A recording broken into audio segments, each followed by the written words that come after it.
வணக்கம் அன்பானவர்களே. பள்ளியின் இறுதி நாள் ஆசிரியை மாணவர்களுக்கு நினைவு பரிசு வழங்கினார். நீ என் வாழ்வில் இனிமை சேர்த்தா என்ற ஒரு அட்டையை ஒவ்வொரு மாணவனின் கழுத்திலும் அணிவித்து 3 அட்டைகளை கையில் கொடுத்து அனுப்பி வைத்தார். அந்த மாணவன் தன் வாழ்வில் இனிமை சேர்த்தது யார் என்று யோசிக்க, தான் ப்ராஜெக்ட் வேலையாக சென்ற ஒரு நிறுவனத்தின் மேலாளர் தன்னிடம் கனிவாக பேசியது நினைவிற்கு வர அவருக்கு சென்று ஒரு அட்டையை அணிவித்தான். 2 அட்டைகளை அவர் கையில் கொடுத்து விட்டான். அவர் யோசிக்க, தன் நிறுவனங்களின் இயக்குநருக்கு அணிவிக்கலாம் என்று அவரிடம் அணுகி ஒரு அட்டையை அவர் கழுத்தில் நீங்கள் என் வாழ்வில் இனிமை சேர்த்தீர்கள் என்று அணிவித்துவிட்டு ஒரு அட்டையை அவர் கையில் கொடுத்து வந்துவிட்டான்.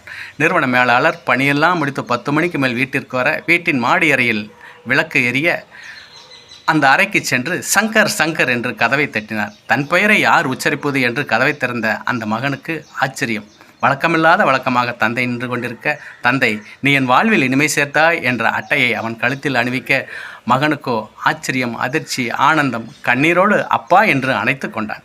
அந்த இரவு யாரும் தூங்கவில்லை. மாணவன், ஆசிரியை, நிறுவன மேலாளர், நிறுவன இயக்குனர் எல்லோர் மனதிலும் ஒரே கேள்வி, நான் என் வாழ்வில் யாருக்காவது இனிமை சேர்த்திருக்கிறேனா என்பதாகும்.